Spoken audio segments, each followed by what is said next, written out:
Hello बच्चों, ज्ञान मंजिल तक यूट्यूब चैनल में आप लोगों का स्वागत है। मैं हूं कुश कुमार और आज लेकर आए हैं हम सोशल साइंस सामाजिक विज्ञान 2016 ए BSEB द्वारा पूछे गए ऑब्जेक्टिव प्रश्न। तो अब हम देखते हैं पहला क्वेश्चन क्या है कि जर्मन राइन राज्य का निर्माण किसने किया। तो जर्मन राइन राज्य का निर्माण किया था नेपोलियन बोनापार्ट। आपका आंसर हो जाएगा बी, नेपोलियन बोनापार्ट, जो कि फ्रांस का शासक था। इटली में एकीकरण का जन्मदाता किसे माना जाता है। तो इटली में एकीकरण का जन्मदाता माना जाता है नेपोलियन को। इटली के एकीकरण का पिता किसे कहते हैं, जोसेफ मेजनी को। Joseph Mazzini. हिटलर जर्मनी देश का था जिसने सुभाष चंद्र बोस को सर्वप्रथम नेताजी के नाम से पुकारा था। मेजर ध्यानचंद को हिटलर ने मेजर की उपाधि दिया था। नेपोलियन बोनापार्ट के पिता का नाम क्या था, Carlo Bonaparte. Akhil Bharatiya trade union Congress की स्थापना कब हुआ। तो अखिल भारतीय ट्रेड यूनियन कांग्रेस की स्थापना हुआ था 1920 ईस्वी में। अखिल भारतीय ट्रेड यूनियन कांग्रेस के प्रथम अध्यक्ष एवं संस्थापक थे लाला लाजपत राय। अखिल भारतीय ट्रेड यूनियन कांग्रेस की स्थापना लाला लाजपत राय ने कहाँ किया था, 1920 ईस्वी में मुंबई में किया था।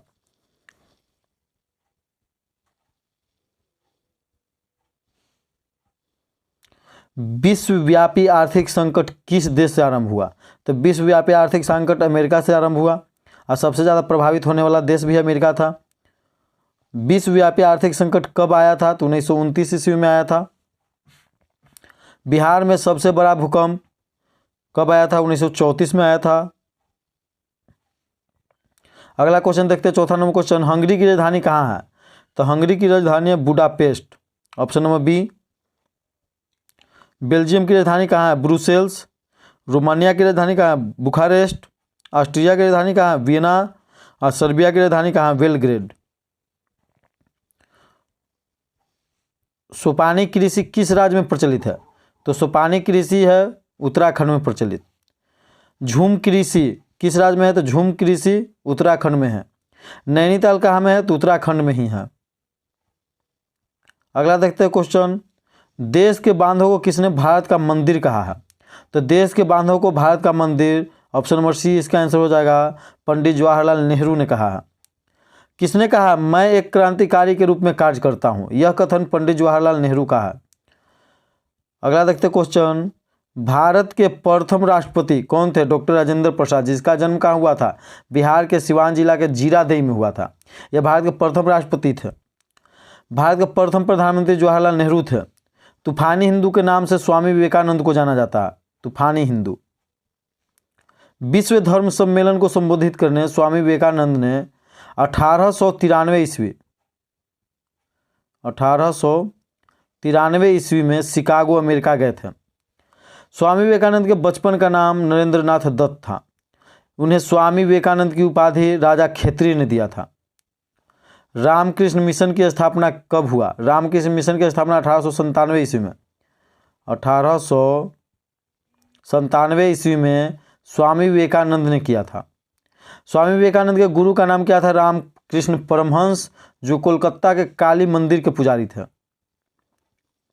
अगला देखते हैं क्वेश्चन कि समुद्री क्षेत्र में कितना किलोमीटर क्षेत्र तक राष्ट्रीय संपदा होती है। तो समुद्री क्षेत्र में तो हमारा है आंसर 12 नॉटिकल मील। 12 नॉटिकल मील। ये देखते हैं कि भारत का 12 नॉटिकल मील या भारत का जो समुद्री क्षेत्र है वो 12 नॉटिकल मील होता है। इसको किलोमीटर में 22 किलोमीटर कह सकते हैं और 14 मील के यह बराबर होता है। किसी भी देश की आर्थिक क्षेत्र जो होता है 200 नॉटिकल मील तक समुद्र में होता है, जो 370 किलोमीटर के बराबर होता है, 230 मील के बराबर होता है। कहलगांव तापीय विद्युत परियोजना किस जिला में है। तो कहलगांव तापीय विद्युत परियोजना है भागलपुर। इसका ट्रिक याद रखेंगे, कह के भाग गया, तो कहलगांव भागलपुर। काटी तापीय विद्युत परियोजना कहाँ है, तो काटी तापीय विद्युत परियोजना मुजफ्फरपुर में है। कैसे याद रखेंगे, काटी को ठोकते हैं तो क्या हो जाता है, मुड़ जाता है, तो मुजफ्फरपुर। कांटे को ठोकते हैं तो मुड़ जाता है, तो मुजफ्फरपुर। कांवर झील कहाँ है? तो काबे कपिका से कांवर झील, बे से बेगूसराय।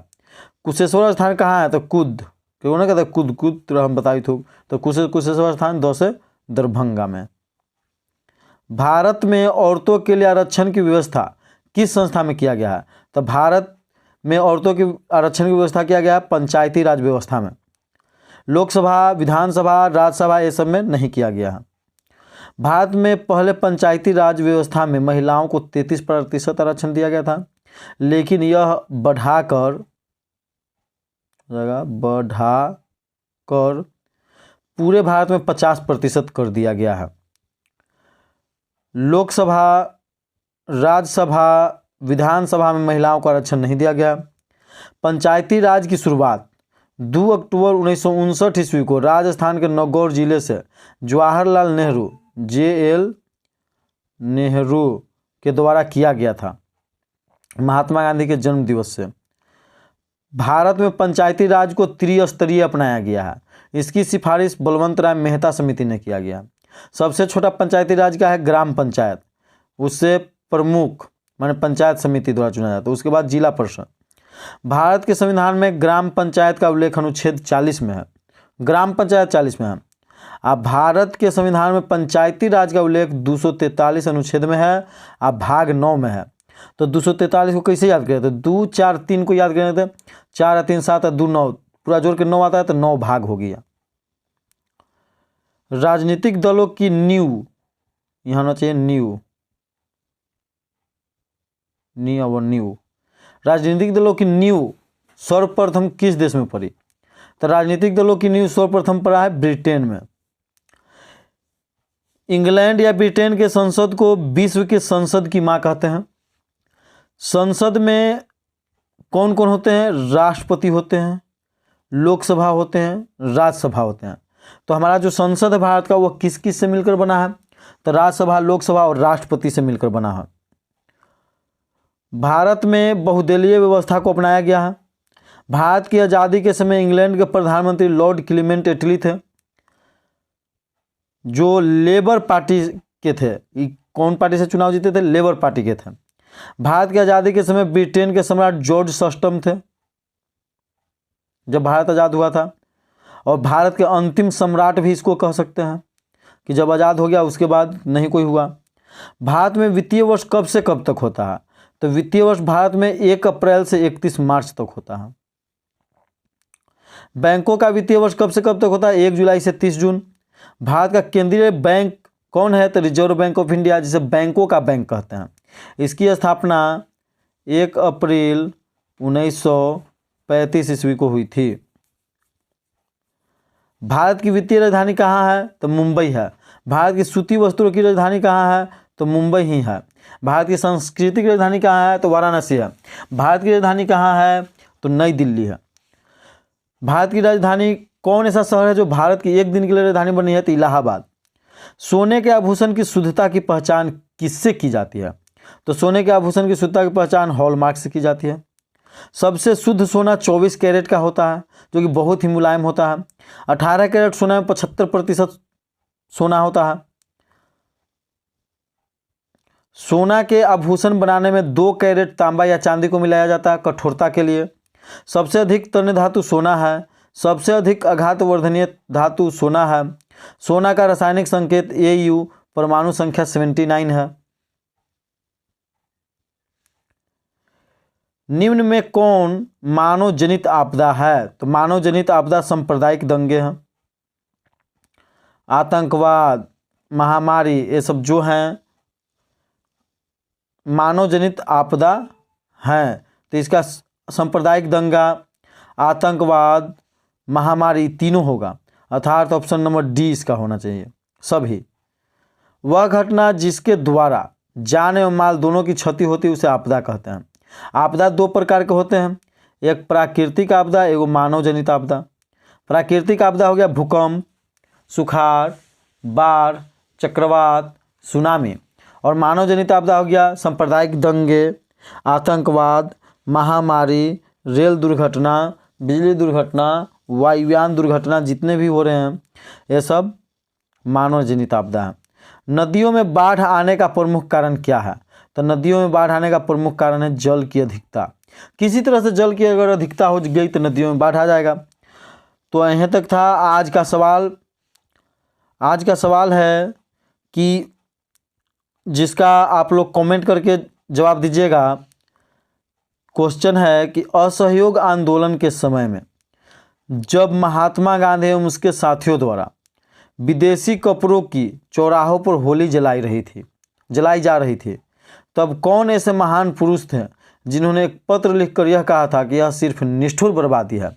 आपको ऑप्शन ए है मदन मोहन मालवीय, बी ऑप्शन है रविंद्रनाथ टैगोर, सी ऑप्शन है राजेंद्र प्रसाद और डी ऑप्शन है बाल गंगाधर तिलक। तो आप इसका जवाब कमेंट कर बताएं ज़रूर। और अगर यह वीडियो आपको अच्छा लगा हो तो इसे लाइक करें, शेयर करें और इस चैनल पर अगर आप नए हो तो इसे सब्सक्राइब करना मत भूलें।